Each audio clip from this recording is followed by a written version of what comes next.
The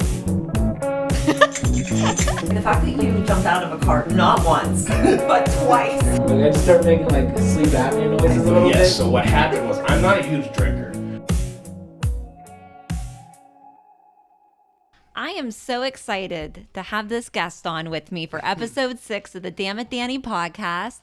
Welcome, Cory Breannan. Hello, thanks for having me on. Thanks for being on. Yeah. The host of the Cory Breannan Show. Yes, it's an original title. It is. It's I came up with super. that.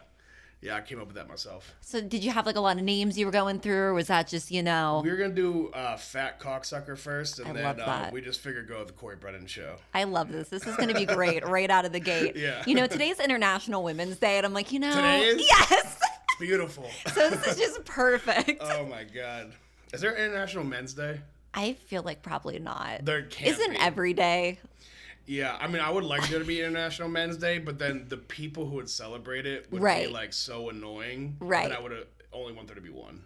That's what I would want to know, like what the celebration for International Men's Day would be like. It'd be the same dudes who have like the blue flag on the back of their truck and call themselves patriots. Yes. They'd be like, we need Men's Day. It'd be the same people.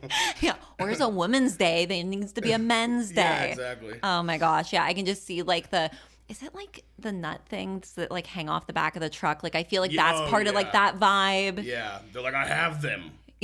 So I want you to know that they're like mine on Right. the back of the truck. Always shirtless, no Yeah. shoes, or they're like ridiculous boots. Well, sometimes they have shirts, but usually sleeveless. Oh, Sleeveless yes. for sure. Right. Yeah. All year round. Yeah, and I'm like, oh yeah, that's what a patriot is. Like, that's what the founding fathers. They're like, this is gonna be a patriot. You know what I mean? That's what we had in mind. Exactly. Yeah. I mean, I think it evolved really well.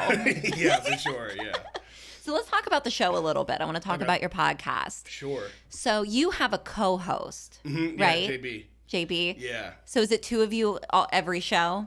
Yeah. Okay. I mean, we really don't have guests that much. Like, I think we've had 21 episodes. We've had like 2 or 3 guests. Oh, that's So cool. It's more just like a way for me to rant and like we just talk about shit.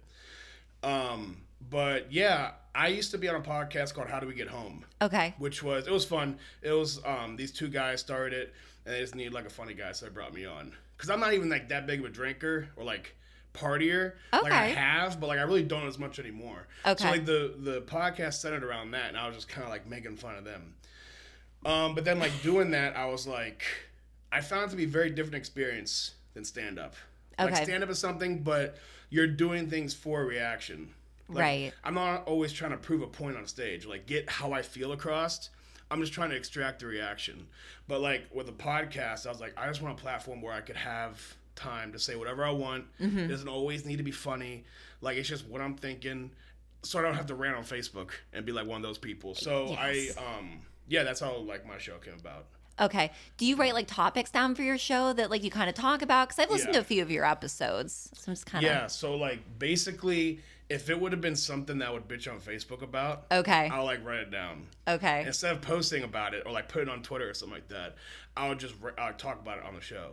Okay. And like it's a lot more fun than because you can like convey how you feel more through talking and people seeing you than you can like through typing. Like sometimes like I would type a joke on social media and people are like, what the fuck? But I'm like, Yeah. if you could have seen me say it, like you would have understood like the context around it. Right. So yeah, I guess it's like I view the podcast as like the first step of me writing material because I'm not really like a sit down and write guy.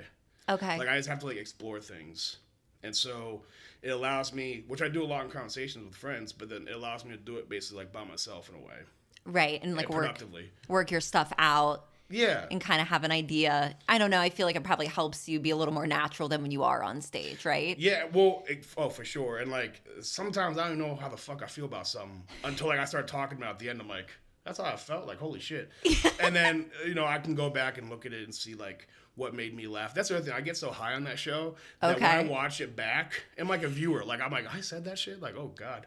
And so it's like I get to watch it for the first time. I'm like, if it makes me laugh, I write it down. Maybe I use it, maybe I don't. But it's just a productive way for me to write, I guess. Definitely. Do you edit a lot of your podcast or do you just let it go? Like whatever you do is like what you put out. Whatever happens, happens. Like we put mistakes in there, we put everything in. Like we'll make fun of the mistakes. Like Like JB one time, like me and JB are both like humongous people, so it's hilarious to like fit us on the camera. And like he got up and had to go to the bathroom. He like pulled out a bunch of cords while I was getting up, and it was just like we were gonna cut that out. But I'm like, no, let's just fucking keep that in there. Like just keep. I just want to feel like you're in the room and it's like one take. Yeah. That being said, the guy who produces my podcast, Ryan, he's amazing. I just don't want there to be any editing. He would love to edit it down to like a perfect little show, but I want it all there. You like it uncut. Yeah. I feel like it's the way to do it. You know, it's so natural. You feel like you're in the room with people while they're podcasting. It's not so like clean cut and very perfect. Yeah, and I mean, I guess it depends on the show. Like you know, Hot Ones, or what's it called? Where like celebrities eat the hot wings. Yeah, I think it's Hot Ones. Like that should be a heavily produced show where like only certain shit makes it to the end. But my whole show, or I guess my comedy in general, is predicated on like honesty, like how I actually feel. And so it's like I don't want that to be like refined. Right. I just want like a raw filter. And it's like if you get with that, cool. If not, go watch something else. But like this is how I feel. And yeah. I think it's a good attitude to have. I mean, I feel like people sometimes are really worried about like what people are thinking or what they're saying like while they're performing or doing a podcast. So I think that attitude's really great to have. Yeah, I mean, it helps when you're funny. Yeah. I mean, if you're not funny, it might be a little, like there are some people who do it and just rant and have nothing to say, and you're like, oh, you should be in a hospital. But like if you're like you're not well. Yeah, but like if you're a funny person from the jump, then it makes it a little easier just to go and like not have all that other stuff kind of reeling you in.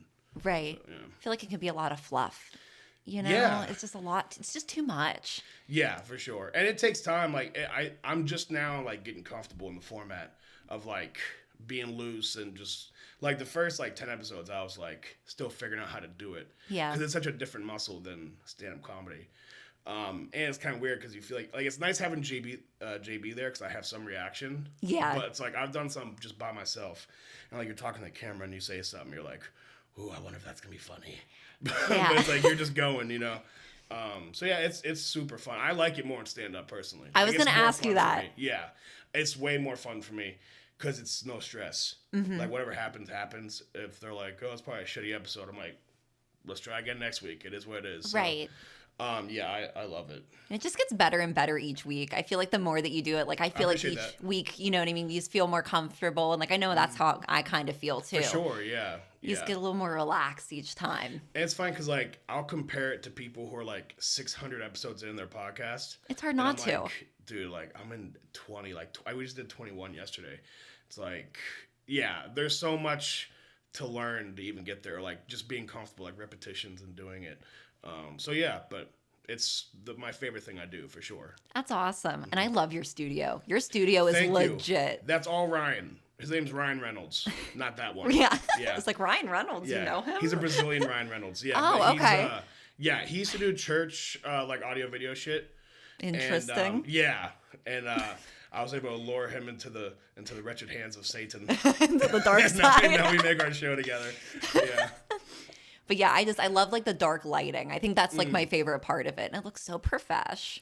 Thank you. Yeah, I mean, and we shoot that on like iPhones and shit. Like really? Yeah. It's iPhones is like a professional camera now. It is nice. I just felt like with mine when I would do it, it would shut off halfway through and I'd get like a fourth of the episode. And I'm really? like, this is just literally the worst. I'm like, how do I keep running out of space? It might be my selfies. I don't know. Something's going on. And like, I have no idea about that shit. So it's like, I really couldn't do the show without like JB or Ryan, without either of them. Like if one of them were to quit, I'd be fucked. Yeah. So, but it's like having him worry about that shit just frees me up to just worry about talking. It does. It takes that pressure off of you. You don't have to worry about it as much. You can just focus on the podcast, which is the most important thing. Yeah, exactly. Yeah, the content. Yeah, like that's I when we started, I was like, we all have responsibilities. Like my responsibility is the content. Mm-hmm. So it's like I need you guys to do everything else, so I can just worry about that. So, but they're awesome. Like, yeah, they're my best friends. So. It's cool to have a good team like that you can rely on and that you're putting a good product out with. It's everything, yeah. Definitely. Everything. So let's talk about stand-up a little bit. Okay, so you have a production company, right? Yeah, Big Sexy Comedy. Yeah, I love it. And then like when I made it, everyone's gonna think it's a stripper company. I'm like, even better. It could be both. You could broaden your horizons. Yeah, I want both of them. So yeah, Big Sexy Comedy. We've done some cool shows. I definitely like probably haven't done as many in the past year. Okay. Just like winter's tough. Well, Like, shit sucked lately. I yeah, mean, and then like we were still dealing with the end of COVID, so like I'd rather wait till we get more time or like more freedom, like people are feeling more comfortable and shit. Yeah. We can go do comedy in the sticks because they don't give a fuck. no, Like, there's no they're rules like, out there. Yeah, I could be like, by the way, I had Ebola last week. They're like, we don't give a fuck, so No. they'll come out. But like get more shit done in the city. Hopefully, like this summer will be big. But yeah, that a Big Sexy Comedy all came about from like I wanted to get booked, and I didn't want to rely on the people in the city. So I was like, I'll just do it myself. It's the way to go. Yeah, because you don't want to fuck with gatekeepers. You know what I mean? No. Like it, and that's the thing. Like people get into comedy. If you start like whoring yourself to like the gatekeepers, basically people who book the shows, right? Right. So they decide who gets on, who doesn't, shit like that.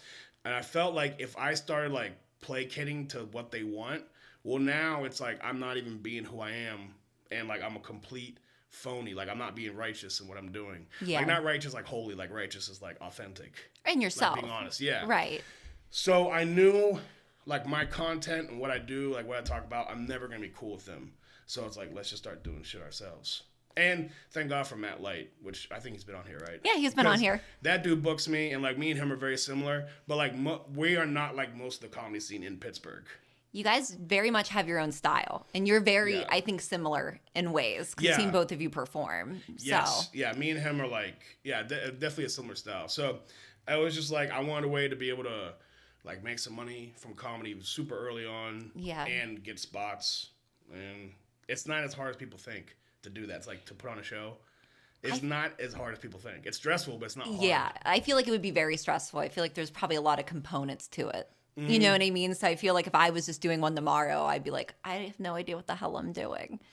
Yeah, I mean, like anytime you have to get someone off the fucking couch to come out and do something, it's tough. Yeah. Especially after like 2 years of sitting on the fucking couch. So like just getting people out is a stressful part and making sure it all comes together. But I mean, like you don't need a fucking degree for it. You can just do it and feel it out. But yeah, like, every time I start to do it, like produce a show, I'm like, why the fuck am I doing this? Yeah. Like, what the fuck? Why? Why? But then after I do it, I'm like, that was fucking awesome. You know, so that's cool. It's worth it. The feeling afterward, I'm sure, just makes all of it worth it. When it comes together, yeah. Yeah. If it doesn't come together, you're like, fuck. But you learn a lot. You know, it's a shitty feeling. Can I ask you if you've had a moment where you're like, what the fuck was that? Or you're like, oh my God, this is the worst. Okay. You can be general. You don't have to like, Yeah. you know. All right. So I did a show one time, and it was in a theater out in Cranberry, like out in the suburbs. Okay. And like I was booking for a guy who's like dirty, like he does like dirty comedy. Okay. So I'm like he's not like the regular like suburban 55-year-old white people crowd person. So Yeah. I was like, all right, well, I'm just gonna book like most of the show like dirty, and just hope that like it all attracts the same like right kind of people. Mm-hmm. That I learned is a mistake. That's a complete fucking mistake. This girl, I won't say her name, but I love her, but because she sticks to what she's doing, but she's one of the dirtiest comics I ever heard in my life. Like talks about like her sister's kids and like how her sister's a cunt and like banging kids and all this wild shit. Ooh. And she like made like a dead baby joke or something on stage, or like something about like her niece dying or what. It was like crazy. And God. People were literally going, boo, boo. One lady went, you're disgusting. Like people were like pointing, standing, yelling at her. And it's in the round. So like there's people 360 like all around you. Yeah. And people are literally yelling at her, you're disgusting. And to her credit, she was supposed to do 8 minutes. She did 9 minutes. Oh God. Like I gave her the light, like extra minute. I gave her the light, which like means like you can get off stage now at 4 minutes. But she stayed on for 9. I was like, you know what? I fucking respect that. Like she stayed on for her time, ate the shit, and got it done. But yeah, I learned you need to book broadly. Yeah. Like, you need to make sure there's something for everyone in the show. That makes sense. Yeah. I mean, logically, like the way you said it at first, I'm like, oh yeah, like just do a bunch of dirty comics. It makes sense, and you're getting one audience base. And No. I guess that's People are gonna probably come. not the case. Yeah, book to like your demographic where the show is, not to the comic who's headlining, is what I learned that day. I mean, it was an amazing thing to watch. It was like a beautiful disaster. Yeah. But it was definitely a learning moment, probably for both of us, me and her. For everyone involved. For everyone involved, yeah. That sounds like a very interesting time for sure. Oh, yeah. But it makes good sets seem even better when you see a bomb like that. Yeah. It's just like, and who knows, maybe there's someone in the crowd who's like, I can do that bad. And maybe they started comedy. True. Maybe So, you inspired someone that night. Just changed somebody's life. that's how I started. I went to, my friends were like, go to an open mic. But this before I even thought about doing comedy or anything. I'm like, all right. So I went to this place called Ham Bones, R.I.P. And Lawrenceville is shut down now. But I sat there thinking I could never do comedy because it looks so hard, like on Netflix and shit like that. Yeah. And I watched like 10 people bomb in a row, and I'm like, oh my God, I'm way funnier than them. I'm like, these fucking idiots, I can do this. And that's why I was like, all right, I'll do an open mic. And that's why I signed up. So you didn't have anything prepared? Did you just go up and wing it, or did you kind of have an idea? I had a couple things prepared. Okay. None of them worked. It was a terrible, terrible set my first time around, but I still loved it. I was still like, okay, I want to do this. I'm sure it gave you the confidence, to definitely do it again, right? No, or you like, something way fuck better. this. It took all of my confidence away. And it's Okay. like, you're actually not funny. So now I have to like actually go write and prove that I'm funny. So I think some people either quit there or they don't, and that's like the difference. Like there's pathways off like the road to succession in this, and it's like if you just don't get off the side road, you might have a good chance of making it, like as long as you're funny. Yeah. But there's so many opportunities to just get off this fucking crazy road that we're on, and I think you just gotta survive all those. Yeah. Just keep going. I feel like if you truly love it and it's truly something you want to do, you do keep following that path. Yes. But if you've been on that path for 10 years and you're still the same exit, get the fuck off, bro. Like you're done. Bye-bye. Get off. Yeah. Yeah, I'm sure there's some that, maybe overstay their welcome. Some. Yeah. Most. Trying to be nice. Most. Yes. Most people are doing this so they can go tell people at the bar, I'm a comedian. Oh. They go do 3 minutes at some fucking bar where people are watching the hockey game with their backs to them. Then they can go to their own bar in their town and go, yeah, I'm a comedian. That's 90% of people that me and Kevin know. Yeah. It's a great pickup line, right? Oh, it works. It probably works really well. It works, yes. I've used it on people who haven't even seen me do comedy. I have to make them laugh once in a bar. And like, what do you do? I'm like, I do comedy. It's over. It's in. At You're that done. point, I just got to shut my mouth. Yeah. Yep. That's great. All right. So when we come back, we're going to talk a little bit more about stand-up comedy. And I have something fun for us to do. Let's do it. All right. We'll be back. All right. So let's get back to stand-up comedy a little bit. I want to ask you if you had any influences or if there was anyone that inspired you. Yeah, for sure. Like a lot of the like 90s, like late 90s Boston crowd.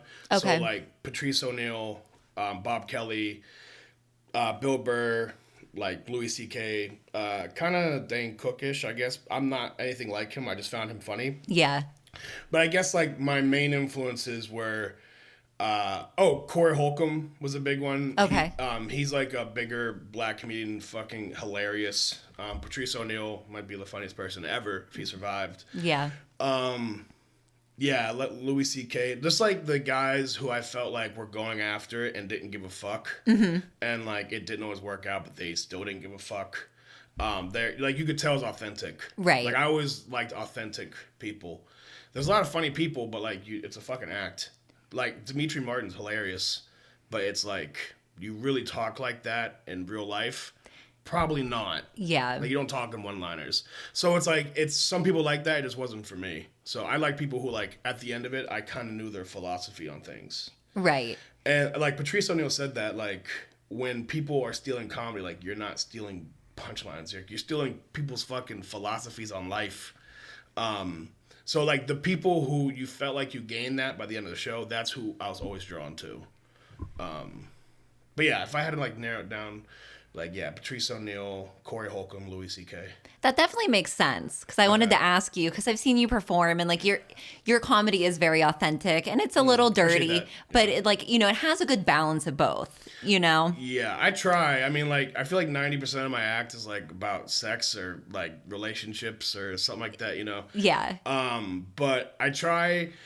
Like, something I respect that Bill Burr does a lot is he'll like dig a hole with a crowd on purpose. And then, like, by the end of it, they're on their, like, the crowd's on his side. Yeah. Like I have a bit about like how I don't like to fuck fat girls, and like at first people were like this fucking asshole, but like by the end of it, it's like it has nothing to do with the fat girl. It's about like my own insecurities. Like that is something like that's my favorite thing in comedy when comics do that. It's like make it like the misdirection of like making them hate you, and then by the end of it, they're like with you. Right. They're like, oh, okay. Like I guess I see it. Yeah. Like that's my favorite shit for sure. That's awesome, which is going to lead me into, I do like your reaction videos too. I watch some of them on your Instagram. Okay, thank you. And I know that you like some raunchy comedy. I do. Love me some raunchy. So I thought we could play a game. Raunchy everything, really. Raunchy everything. Yeah. So I thought you might be into this. Okay. I found these questions. I don't remember where I found them, but they're would you rather questions. Okay. And they're dirty in nature. Hit them. I'm ready. Go. I think this is going to be fun. All right, you ready? Yep. Would you rather accidentally send a sex to your mom or send a nude to your ex?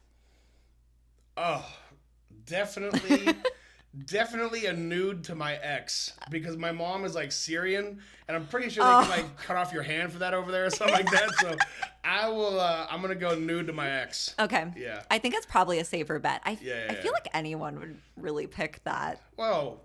That's probably a geographical thing, like West Virginia. I'm sure that would be a much more down 50-50 Oh, they'd be like, yeah, that's an everyday thing. Yeah, they're like, well, I already do the nudes to my mom, so fucking what's a sex? Yeah. All right. Would you rather have the best sex of your life for one night or mediocre sex every day for the rest of your life? You got to go best sex of your life one night. Okay. Because... Okay. You can whack off that memory forever. You're not wrong. Yeah. You're not wrong. Like sex is almost just good for the memory to whack off later. You know what I mean? It's like, it's like, I don't know. Well, maybe it's more of a guy thing than a girl thing. But like, I record things in my head mentally like, this is going to be fucking amazing in 2 weeks. I feel like everybody does. I don't know if it's like a gender specific thing because I feel like, I think of those things too. Yeah. So, but I would say like, who wants to have the same mediocre sex every single day? No, that's why people cheat. Right. That's why they, that's why things don't work out. Plus, the best sex for one night, you got the story. True. And like most things in life, you just do it for the story. 100%. I mean, sometimes it's a questionable decision that I'm like, you know what? But this would be a really good story. You got to. Yeah. So how you got to live life? Otherwise, you're just fucking a regular Joe who fucking, which is fine, but... Which is okay for some people, and that's okay. Yeah. I feel like it's safe. I feel like if you're having a podcast, you should put yourself in precarious situations, just so you can talk about it later. I feel like, that's kind of how I feel. When something happens to me, I'm like, you know what? This would really be great for later. Yeah. That's why the quarantine sucked, because, like, everyone kind of had the same quarantine material, but like we weren't doing like going out and having experiences and doing things. Right. So a lot of the comedy coming out during the quarantine was like the same premises, the same thoughts. So yeah, we gotta do shit. Right. We gotta live life now. We are out and about. Fuck yeah. Yeah, gas is $8 a gallon. Who cares? Right. We gotta go. So no one's really going anywhere. Listen, they're giving loans out for gas, so we're fine. Perfect. Everything's fine. The economy's great. We are thriving. Would you rather have your parents see your sex tape or watch your parents' sex tape? My parents have seen my sex tape. No. What? Yes. Please do tell. So figured out cameras on the phone very quickly after I got one. I think I was 16 when I got a phone. Okay. It had a very rudimentary camera on it, but... Was it a flip phone? Yes. Okay. And as soon as me and my girl realized we could do that, we started recording stuff. And when you're 16, my mom was still checking my phone without me knowing, but I found out she was checking my phone, and so all those videos were there, and I know she was going through them, so... Did she say anything to you? No, but we both know it happened. It's like if she doesn't know, I know. Do you ever like to sit at the dinner table and you're like, oh man? Oh yeah, all the time. Yep. Yeah. I'd be like, oh, she saw me laying pipe. But, hey, I didn't make her go through it. She chose that life. True. As the philosopher Drake said, don't keep swiping to the left. You're gonna see some shit you don't want to see. And amen. Yes, he's a scholar. So. He truly is. Yeah. Words to live by. Would you rather never have another cocktail again or never get another blowjob? Fuck drinking. Okay. There's no drunk better than a good blowjob. So let me change it to weed. Still, no. Still blowjob. A blowjobless life is much worse than a weedless life, I think. That's what I say. It's understandable. And that's my stance for my 2024 election that I'm running on. Blowjobless lives are un-American. Vote Cory Breannan. Would you rather never be allowed to wear underwear again or never be allowed to wear socks again? I don't wear underwear as it is. It makes no sense. Okay. No, I'm joking. I wear it in the wintertime because it's very cold out. Understandable. No, I got to wear socks because the stinky feet. It's like, my feet get stinky after 5 minutes of wearing no socks and shoes. I feel like it's just gross, like wearing like a sneaker without like a sock, and especially if it's like warmer out. Like nothing good's gonna happen. Plus, I lived in Florida for a long time, and no one wears underwear down there, so it's all good. Oh, that's interesting. Yeah, not like, surprised. When I moved up here, I realized like underwear is a real thing because I would just wear like board shorts out all the time, or like the old swimsuits had liner and shit like that. And I got up here, I was like, we have to wear underwear every day? Like people don't do that in Florida. Interesting. It's a disgusting beast of a country or state. I've heard it's kind of like the Wild West down there. If the Wild West was full of fat tourists, it would be just like the Wild West. I'm just picturing a lot of like Tony Bahama, like, you know, those like island shirts, you know, a lot of flip-flops, a lot of cargo shorts. People who go to $13 crab buffets, and they're like, this is living. Yes. Yes. If the Wild West was like that, then yes. 100%. Very similar. Yeah. All right. Would you rather never use sex toys again or never use a microwave again? Oh, you gotta go no microwave. You got first of all, what are we fucking uncultured swine? Buy a toaster oven. It's much better anyways. Or an air fryer, I guess, right? It's not the same thing. I tell you what, if you told me oxygen or sex toys, that would be a thought in itself. Like sex toys are wonderful. They are. And are underutilized by men out there in pleasuring their girl. Because here's the thing. They think like, oh, well, if I get them off with a sex toy, why do they need me? No. If a guy uses a sex toy, he gets credit for that orgasm. You're right. You're 100% correct. Right. I feel like it's definitely like, I don't know, it'd be like a stigma that people have. Like they just think that, I feel like a lot of men think that way. It's because they're insecure. Like, oh, then my dick won't please her. Motherfucker, you're manning the situation. You're still getting credit for that. Right. You're still doing the things. Yes. It's probably the same men that like want a Men's International Day as well. It's probably the same guys who call themselves patriots. Probably yes. Yeah. It's all circling back to that. Yeah. Would you rather receive oral sex from someone with a mouthful of hot sauce or by someone who uses their teeth a lot? Oh, well, I've experienced the teeth, so I'm just going to go hot sauce just off like, you know, it might not be as bad. You know, there's people out there who whack off with stinging nettle. I'm sorry, what is that? You know the plants that have like they're like in the grass and they get the little like hair thorns on them?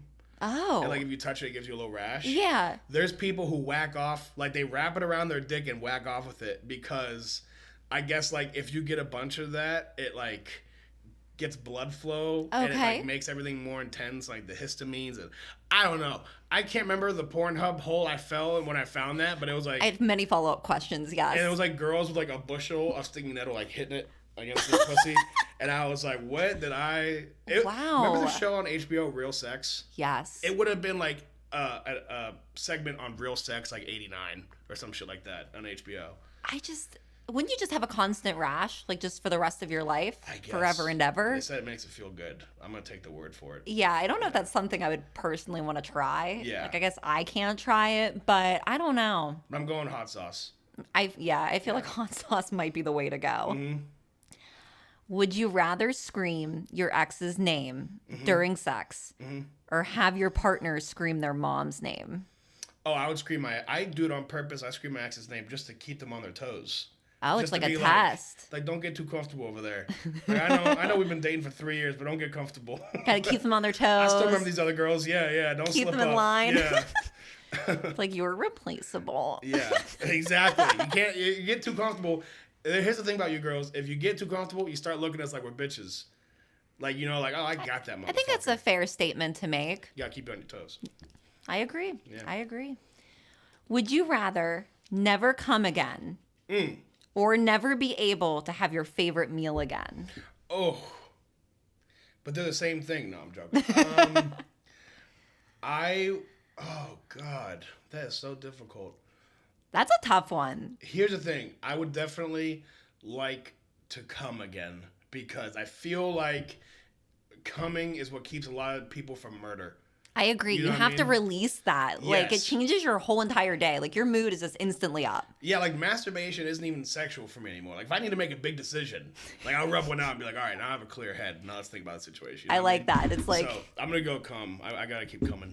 I agree. I feel like that's definitely the way to go. Yeah. I feel like you can find other things that, are Yeah. okay to eat. Listen. And you'll live. Sushi. I won't be able to eat sushi anymore, but I still got Italian food. It'll be all right. You'll be good. Yeah. Yeah. So I put this one on here, and I think it's funny. Would you rather be a sugar daddy or have a sugar daddy? I am vehemently against both of those things. Okay. Like, I've thought about opening up a business where I'm an agent for sugar daddies. I love like to that. make sure it's fair compensation because I see a lot of this shit going on. I see a lot of dudes dish a lot of money and get nothing in return.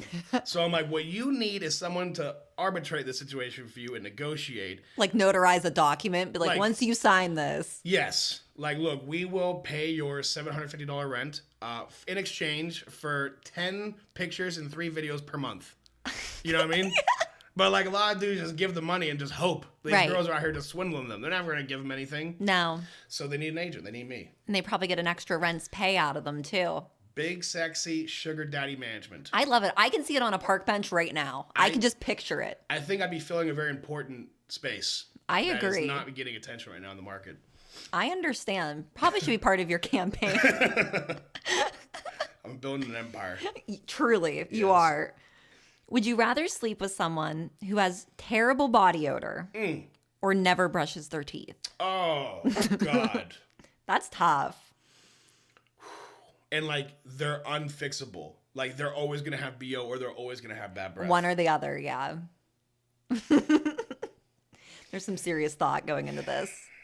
I'm going to have to go with asexuality. No. Okay. Just nobody ever again. I'm going to go bad breath because at least it's localized. Okay. Whereas like the body odor is more like general.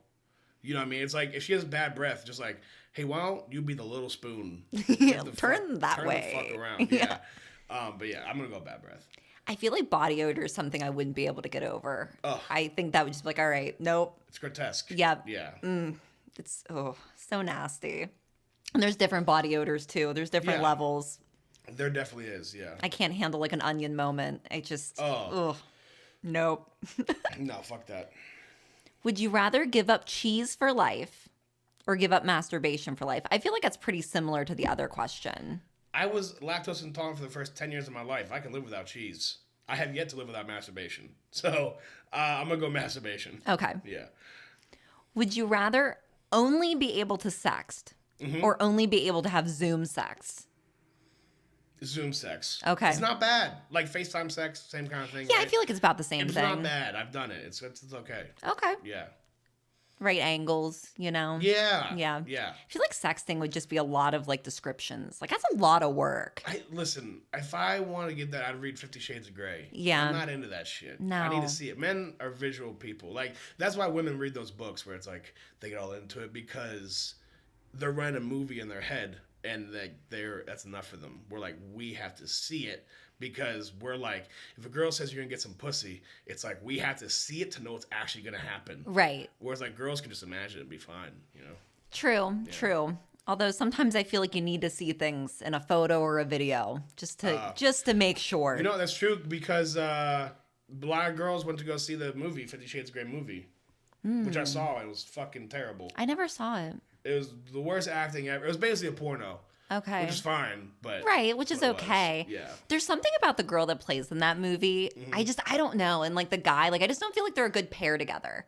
Yeah, I just hate the story. Like, you can tell a girl wrote it because it's like, he's a 27-year-old hot self-made billionaire. Oh, you know it. How is that even possible? You know it. Like, A how boss is- bitch wrote that.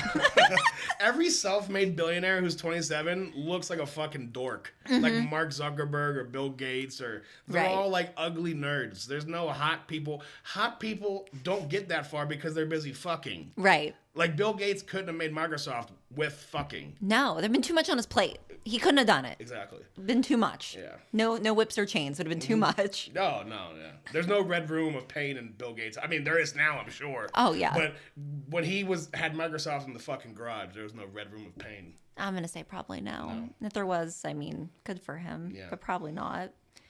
Would you rather have a threesome or join the Mile High Club with a stranger? Ooh, Mile High Club. Okay. Although I'm a big dude, so I don't know, that'd be probably uncomfortable in a plane. I feel like it sounds uncomfortable in general. Yeah, I mean, I'll be 30 this year, and I already got car sex. It's gone. It's Okay. off the table. It's over? So I can't imagine that plane sex could be easier than car sex. So you know what? I'm going to have to go threesome. Okay. Yeah. Okay. I feel like it's a good answer. Yeah, and I for feel like sure. it's not good for a man who's Syrian to be getting on no-fly lists. Like, I feel like if I get on, I'm not getting off. No. So I'm gonna go threesome. I think it's the way to go for sure. All right, let's do one more. Okay. I'm trying to find the best one. Would you rather not be able to use your hands during sex or not be able to see during sex? I don't use my hands during sex because I'm eating a sandwich usually. Okay. Makes sense. I'm gonna use my hands. I don't need to see. I can feel. I'll do the Ray Charles fuck. You gotta feel your way around. Yeah, exactly. I like it. All right. I thoroughly enjoyed that. Yes. I feel like I was the perfect person to answer those. You were, and I was like, I want to do something fun with him. And I was like, this is perfect. This is Yes. going to be in his ball field. He's going to love it. Yes, weird sex shit. Let's bring in Cory. Yeah. Perfect for International Women's Day, you know? Yes, Just all yes. goes together really This is well. for the women. Listen, all the advice I put out there is for the women. It's all to benefit you. Have better orgasms. Have better times with your man. I'm here for the women. They don't think that, but I am. We'll bring Dr. Cory back, just give Dr. the ladies what they Cory. want. Yep. I love that, Dr. Cory. Okay. Okay, so when we come back, we're going to do the damn it moment. Okay, cool. And I'm so excited to hear your moment. All right. All right, we'll be right back. I'm ready to hear this damn it moment. Let's go. Okay. So I have two. I have one high and one drunk. I'll start at the high one. Okay. So this was, I was a full grown adult at this point. This was like a year ago. It was actually during quarantine. Okay. So my buddy made these edibles and he wasn't completely sure what the dosage was. He was like, hey man, try these out. They might be like 50 milligrams or they might be like 500. Like, that's what he said. And I was like, A range. okay. I was like, all right.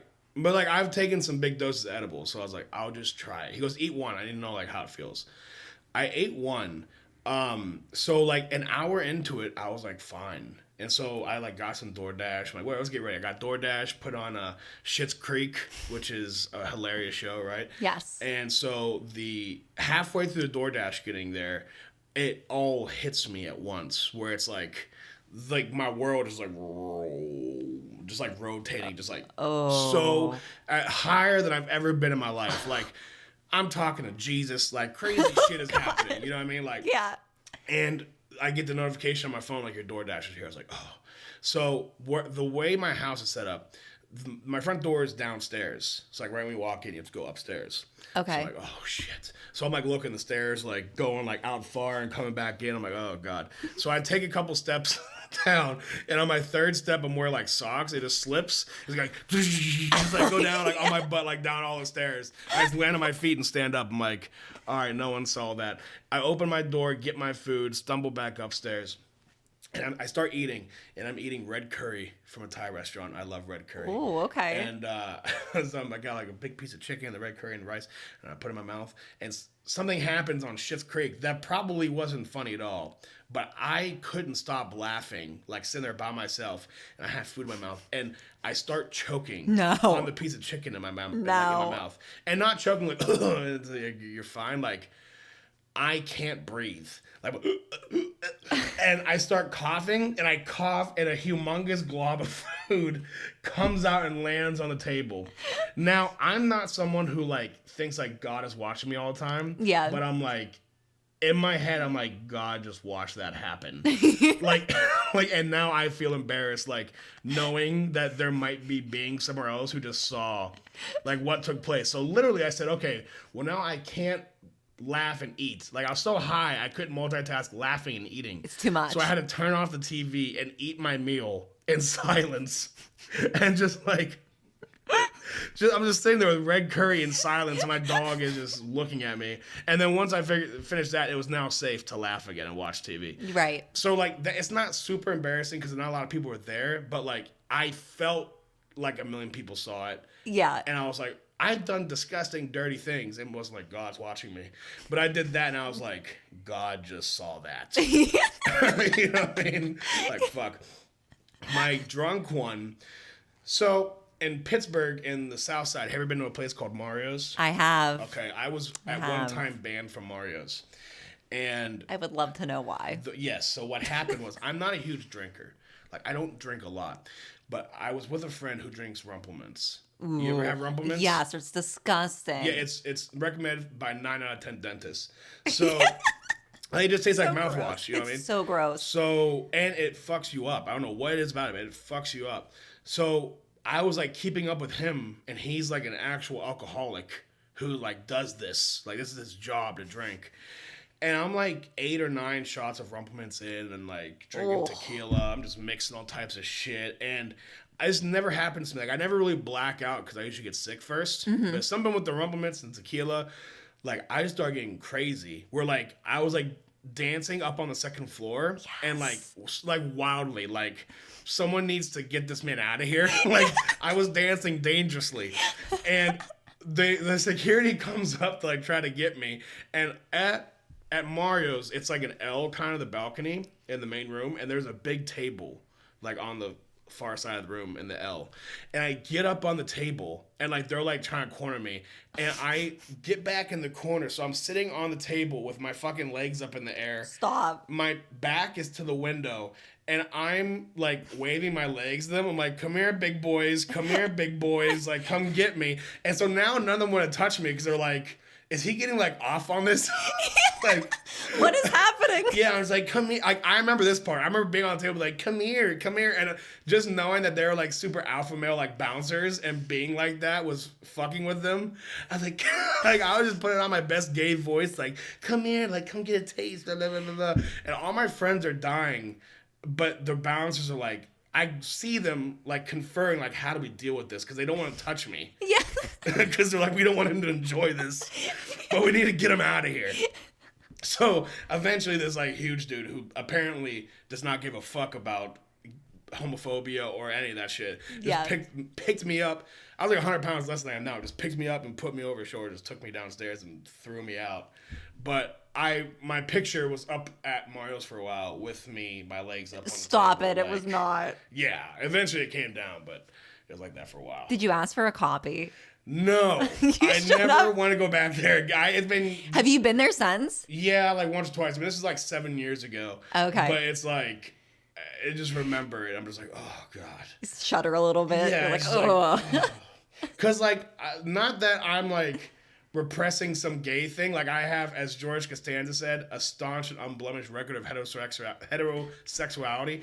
But I just enjoyed disturbing people. Mm-hmm. And, like, I knew at that moment the most disturbing thing I could do is make them think I would enjoy them putting their hands on me. You weren't wrong. And that's just where I went with it in my drunk stupor. But yeah, that's why I don't drink Rumplemints anymore.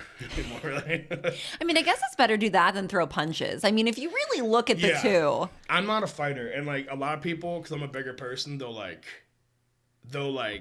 look at me like, oh, I could do something. I'm the biggest like cornball in the world. Like I'm so not a fighter at any point. Like it never came in my mind like, I'm not letting these dudes fucking touch me. I was like, right. Oh, like I want them to touch me. Let's go. Right. Well, that's where you went with that. Yeah, exactly. I was like, let's freak these dudes out. Oh, God bless you that you lived after all that Rumpleman shot. Oh my God. I was sick all next day. Like I was young too. I was like 22, like in my prime, not bad hangover years, but like the whole next day I was just sick and just like headache, and I never really get hungover like that. But because I think it's like sugar. Like I think it's like a sugar mint thing. Oh, it's just so bad. It clears your sinuses. You just instantly breathe like 1,000 times better. I feel like if anyone ever asked me again if I want to win, like we're no longer friends and we're not talking. Yeah. I mean, it's great. Like if you're about to make out with someone, like shot of Rumplemints. Yeah. And you're good to go. But it has to kill you like in your insides. Like it has to just be slowly killing you. Oh, for sure. Because, I mean, they don't want you to drink mouthwash. Like, it has to be. Like, there's alcohol in mouthwash. I'm like, this can't be that different. No, it really can't be. It's probably about the same thing, right? Yeah, exactly. Oh, God. But, yeah. Well, I'm glad you survived. Thank you. Yes. And I wanted to survive to make sure I come here and tell that story. I really appreciate it, Yes. It'd even be better if your picture was still up or you had a copy of it somewhere, Yeah. but, Apparently, it was only up for like a couple days, thank God. Oh, But, okay. yeah, It wasn't for like years, and they just like took it down a week ago. Yeah, I mean, I didn't ask them to take it. It just wasn't up anymore. Like, I think they were embarrassed. Like, we had this in here. Like, we had this fucking pig beast in here. But, yeah. So, I wish I could find that picture somewhere. It'd be amazing. It would be kind of hilarious. Yeah, it might be in my old albums. If I find it, I will send it to you. Oh, please do. Yeah, I'll send it to you. I really want to see it. All right, so let's shout out your socials, any shows that you have coming up. Yeah, you can follow me on Twitter at I am Cory Breannan. My TikTok and Instagram is at Cory Breannan Comedy. I'm probably on Instagram the most. I have some dates. April 7th, I will be at Brush Creek Inn in Warrendale. April 9th, I will be at JB's Roadside Grill in Tarentum.